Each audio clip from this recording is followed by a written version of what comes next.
नमस्कार साथियों, welcome to success steps. पहले वीडियो में हम लोगों ने पढ़ा था मध्य प्रदेश के संभाग और उनके ज़िलों के बारे में, जिसमें कौन से ज़िले में कौन सा संभाग लगता है तथा प्रत्येक बिंदु पर हम लोगों ने विस्तार से समझने का प्रयास किया था। उसी के साथ हम लोगों ने कल इंदौर संभाग को लिया था।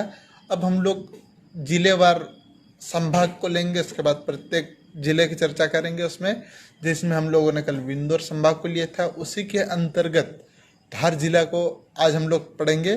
चलिए साथियों, देखते हैं धार जिले के बारे में। उससे पहले कल का रिवीजन कर लेते हैं हम लोग। तो यह मध्य प्रदेश के समस्त जिले हैं। इसमें इंदौर संभाग के बारे में हम लोगों ने कल चर्चा की थी, और जो मध्य प्रदेश के संभाग है उसमें प्रत्येक संभाग के बारे में हम लोगों ने चर्चा की थी, जिसमें नर्मदापुरम, चंबल और शहडोल संभाग आप देख सकते हैं। चंबल, नर्मदापुरम और शहडोल, इन तीनों संभागों में 3 जिले आते हैं, तथा रीवा संभाग में 4 जिले आते हैं। रीवा संभाग आप देख सकते हैं, यहाँ पर 4 जिले आते हैं। और 5वें जिले वाले 2 संभाग है। कौन कौन से? ग्वालियर और भोपाल। इसके बाद हम लोगों ने चर्चा किया था 6 जिलों वाला, जिसमें कल टीकमगढ़ से अलग हुआ था निवाड़ी, जो नाम नहीं जुड़ा था, तो इसका नाम जोड़ लीजिएगा। तो अब सागर संभाग में 6 जिले हैं, तो 6 जिले वाला एक संभाग है। और 7 जिले वाले संभाग की बात करते हैं तो उज्जैन संभाग है, जिसमें 7 जिले आते हैं। 8 जिले में जबलपुर और इंदौर संभाग है। इसी में हम लोगों ने लिया था कल इंदौर संभाग को। तो चलिए साथियों, बढ़ते हैं उसी संभाग के अंतर्गत आने वाले एक छोटे से जिले धार जिले के बारे में देखेंगे। तो चलिए बढ़ते हैं। इसका इंदौर का मुख्यालय इंदौर में ही है। इसमें इस संभाग में कितने जिले आते हैं? धार, बड़वानी, बुरहानपुर, इंदौर, खरगोन, खंडवा, खरगोन और अलीराजपुर, 8 जिले आते हैं इसी के अंतर्गत। अब इसमें हम लोग धार जिले को लेंगे, जिसमें मांडू का किला, अन्य सारी चीज़ें पढ़ेंगे। और जुड़े रहिए साथियों, पूरी जानकारी विस्तार से समझेंगे। इस जिले में कौन कौन सी नदियाँ बहती यह भी समझेंगे, तथा बांध भी उस पर चर्चा करेंगे। तो चलिए बढ़ते हैं। धार जिला यह भू आकृतिक भागों में फैला हुआ 3। इसमें उत्तर में मालवा का पठार आप देख सकते हैं, यहाँ पर उत्तर में मालवा का पठार, और पूर्व में या मध्य क्षेत्र में यहाँ पर आप देख सकते हैं विंध्याचल पर्वत स्थित है। और दक्षिण सीमा के साथ साथ नर्मदा घाटी तथा दक्षिणी पश्चिमी में पुनः अवरुद्ध हो गई है। इतनी जानकारी हो गई। आगे हम लोग देखेंगे तो आप यह मालवा का पठार है, और इसी पठार के अंतर्गत आप यहाँ पर धार जिला स्थित है, जो कि एक विंध्याचल पर्वत श्रेणी के अंतर्गत भी आता है। इसमें दक्षिण में नर्मदा सोन घाटी है, और पश्चिम में आते हैं तो विंध्याचल पर्वत स्थित है। विंध्याचल पर्वत एक उसी में आता है। यह अरावली पर्वत श्रेणियाँ है पश्चिम में। आगे हम लोग देखेंगे तो कर्क रेखा मध्य प्रदेश के 14 जिलों में होकर गुजरती हैं, और इसी में मालवा का पठार में कुछ भाग ये धार जिले के अंतर्गत भी आता है। धार जिला यहाँ पर स्थित है।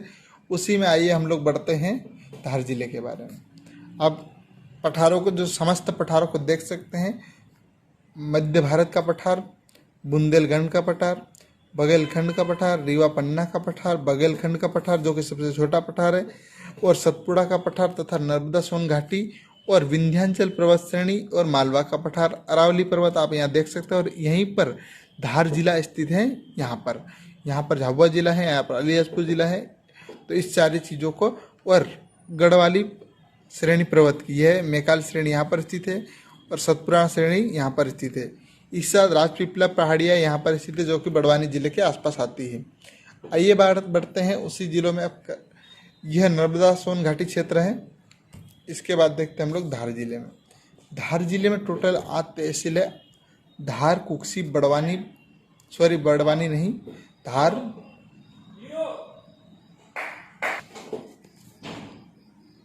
तो धार जिले के अंतर्गत धार, कुक्सी, बदनावर, सरदारपुर, गंधवानी, मनावर, धर्मपुरी और डही तहसील आती है।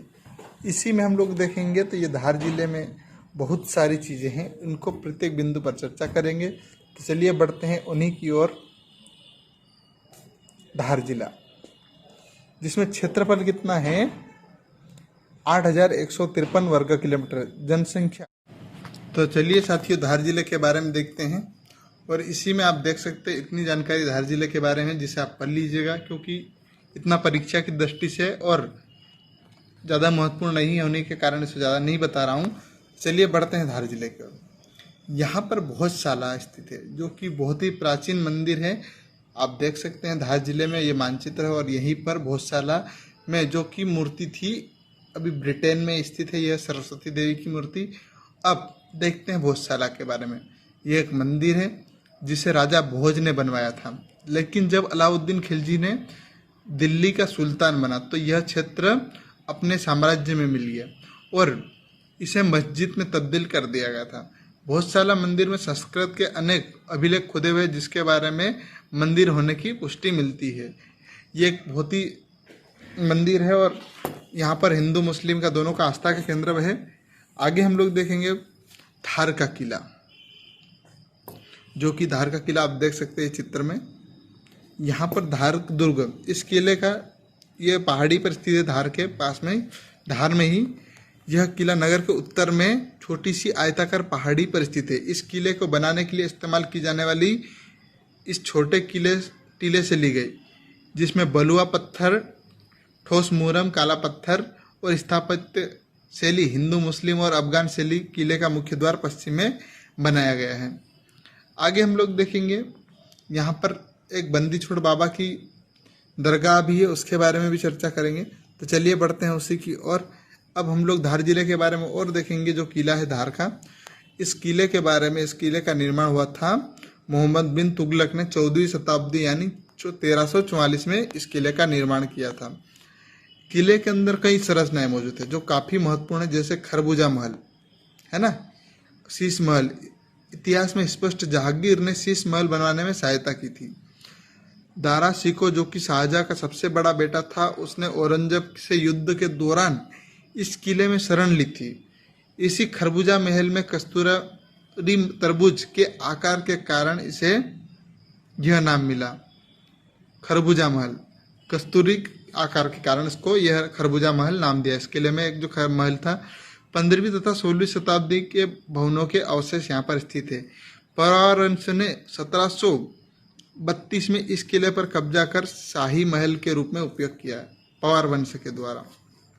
आगे हम लोग देखेंगे तो मराठा संघर्ष के दौरान रघुराव की पत्नी आनंदीबाई ने यहाँ पर आश्रय लिया था और पेशवा बाजीराव द्वितीय को 1775 में इसी किले का में उनका जन्म हुआ था। पेशवा बाजीराव का जन्म, जिसमें मूवी आई थी बाजीराव मस्तानी, उन्हीं में जो पेशवा बाजीराव है उनका धार के किले में जन्म हुआ था। अब एक प्रश्न बनता है यहाँ से कि पेशवा बाजीराव की समाधि कहाँ है, तो खरगोन जिले में स्थित है, रावड़खेड़ी गांव में पेशवा बाजीराव की समाधि है। आगे हम लोग देखेंगे तो 1857 के विद्रोह के समय धार मध्य भारत के प्रमुख केंद्र के रूप में रहा।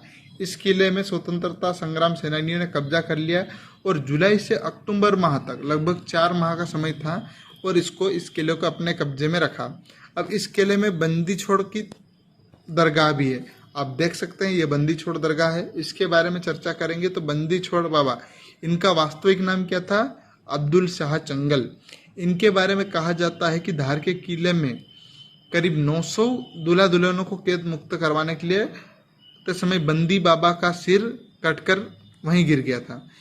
इसके बाद बाबा लड़ते लड़ते करीब आधा किलोमीटर पहुंचे, बाबा ने प्राण त्याग दिए। तब से इस किले के सिर और नौगांव क्षेत्र में, यहाँ नौगांव धार जिले के पास में ही गांव है, धार के पास में, तब से वैवाहिक जोड़ों के बाबा के दर्शन में चमत्कारिक आशीर्वाद प्राप्त हुआ। सच्ची कथा आज भी धार के किसी बुजुर्ग व्यक्ति के मुंह से सुन सकते हैं।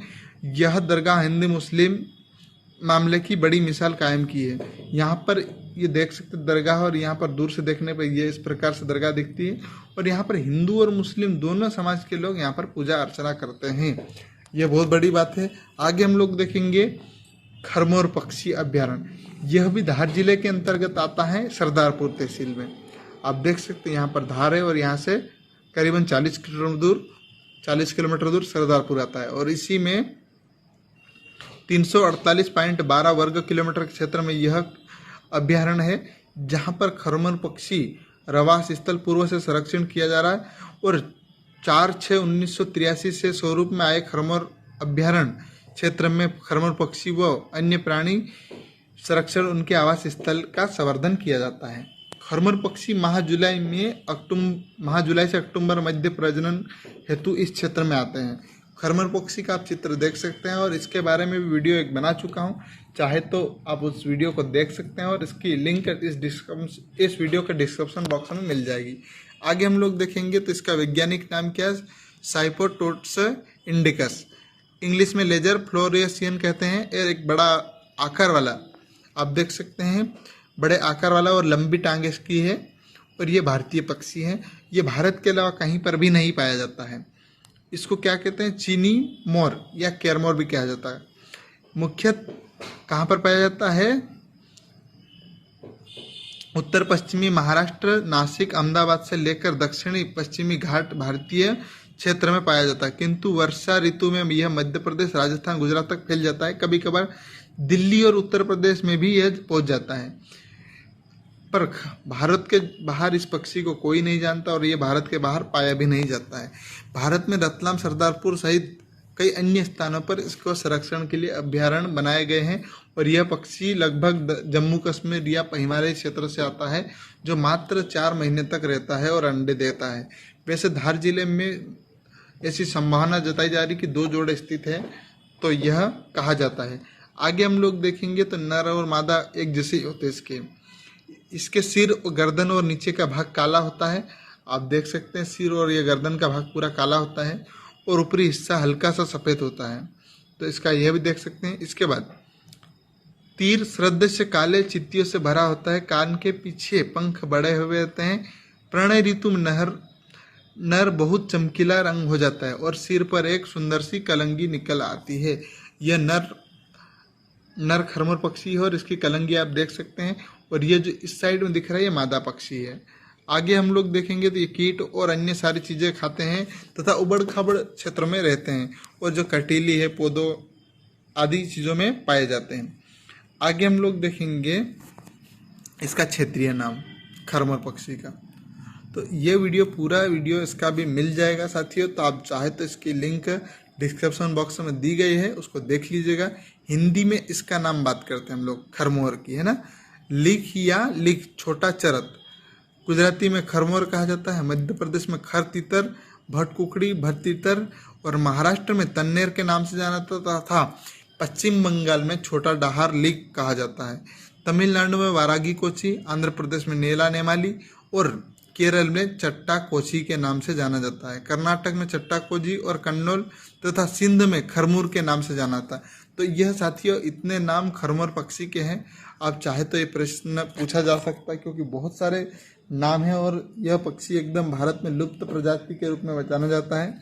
इनकी संख्या भारत में ज़्यादा नहीं है, इसलिए यह प्रश्न पूछा जा सकता है। चलिए आगे देखते हैं हम लोग इसके बारे में। अब हम लोग बढ़ते हैं धार जिले के अमझेरा गांव में। अमझोरा आप देख सकते हैं तो ये गंदवानी स्थित है और यहाँ पर एक अमझेरा गांव है। तो इसी में राणा बख्तावर सिंह, जो कि 1857 की क्रांति के महत्वपूर्ण नायक के रूप में उभरे थे और यहीं के राजा थे अमझेरा के। इनका किला देख सकते हैं आप ये, और ये खंडोर के रूप में तब्दील हो चुका है। आगे हम लोग देखेंगे तो धार से लगभग ये 40 किलोमीटर दूर है और सरदारपुर तहसील के अमझेरा गांव में स्थित है ये किला।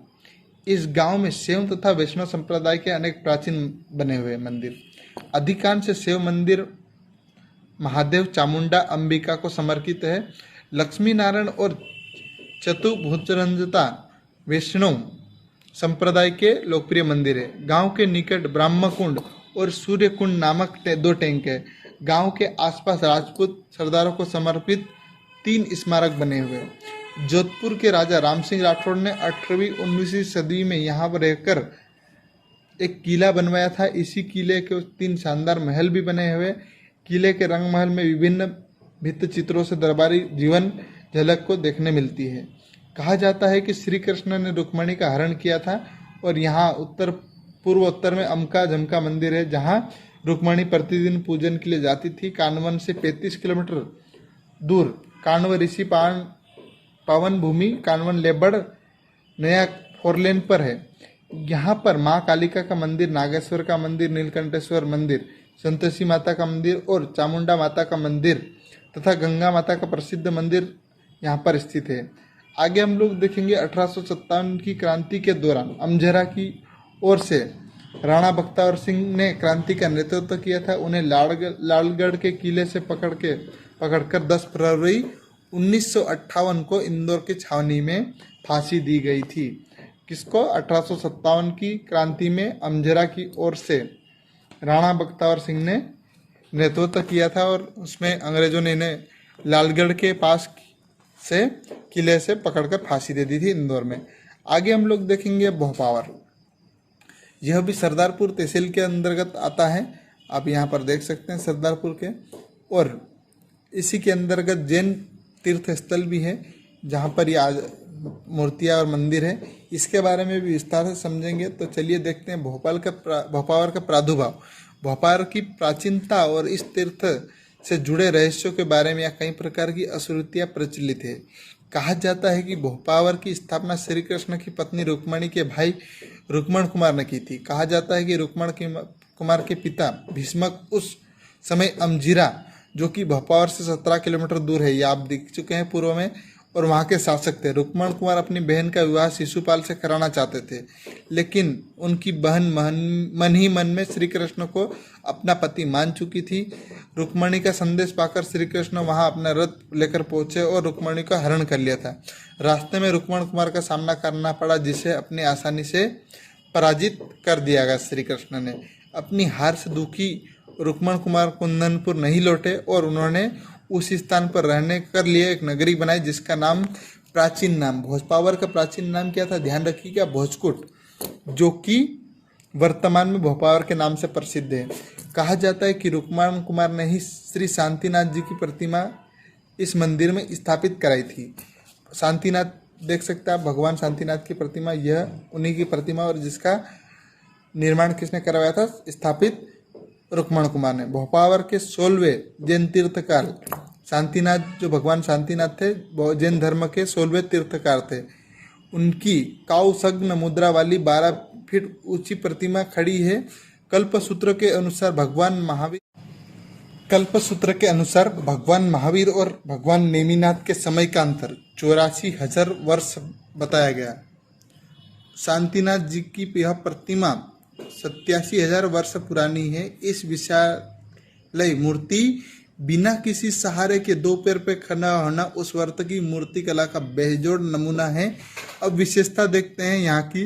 तो शांतिनाथ भगवान की खड़ी चमत्कारी प्रतिमा सारे भारत की अद्वितीय है। वर्ष में एक बार पौष सुदी दशमी पर 3 दिवसीय मेला लगता है। जन्म उत्सव में भाग लेने वाले चारों प्रांत के समाजजन और अन्य समाज के लोग यहाँ पहुँचते हैं। मंदिर का पूर्ण जीर्णोद्धार मालवार आचार्य नरवर सागर जी की प्रेरणा से 2002 से भूमि पूजन के साथ प्रारंभ हुआ है, जो कि अभी तक निरंतर जारी है। अब देख सकते हैं यह प्रतिमा है जो भगवान नेमिनाथ की और जो भगवान शांतिनाथ की प्रतिमा है, और यही मंदिर बन रहा है यहाँ पर। अब इसके बारे में चमत्कार कहा जा सकता है कि इस तीर्थ स्थल कई वर्षों से चमत्कार होते हैं, जिसने भक्तों की शांतिनाथ जी की आस्था और श्रद्धा को अधिक और दृढ़ किया। कभी कभी भक्तों ने भगवान के पांव पर लिपटा हुआ सर्प देखा तथा उनके मस्तक से लगाकर अमृत झरते हुए देखा। कभी शांतिनाथ जी के गर्भगृह से अनायास की लीटर दूध से भर गया, तो कभी यहाँ पर भक्तों को सफेद सर्प विचरण करते हुए देखा गया। इस तीर्थ के संबंध में एक और खास बात है कि यहाँ पर प्रतिवर्ष यहाँ के मंदिर परिसर में कोई न कोई सर्प अपनी केचुली त्याग करके जाता है। यह घटना कई वर्षों से हो रही है। मंदिर में कई सर्पों की केचुलियाँ अब तक सुरक्षित रखी गई है। तो इतनी जानकारी हो गई भोपावर से। आगे हम लोग देखेंगे मोहनखेड़ा। मोहनखेड़ा भी सरदारपुर तहसील के अंतर्गत आता है और राजगढ़ से 1 किलोमीटर दूर स्थित है। राजगढ़ सरदारपुर से 4 किलोमीटर दूर है। इसके बाद जस्ट मोहनखेड़ा आता है।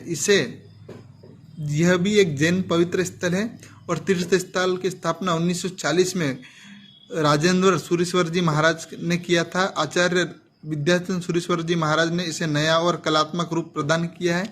भगवान आदिनाथ की 16 फीट ऊंची प्रतिमा यहाँ के शोध की शिखरी जिनालय में स्थित है। आप देख सकते हैं यहाँ पर यही मंदिर है राजेंद्र सूरी जी का। और यहाँ पर आप देख सकते हैं ये मोहनखेड़ा गेट स्थित है। यहाँ पर बना समाधि मंदिर भी लोकप्रिय है। यहाँ मंदिर राजेंद्र सूरीवर जी और यतीन्द्र सूरीश्वर जी तथा विद्याचंद्र सूरीश्वर जी को समर्पित है यहाँ पर। आगे हम लोग देखेंगे तो अब अगले बाघ की गुफाएं पढ़ेंगे। तो साथियों जुड़े रहिएगा, पार्ट 2 में इसको देखेंगे। तो धन्यवाद। जय हिंद, जय भारत।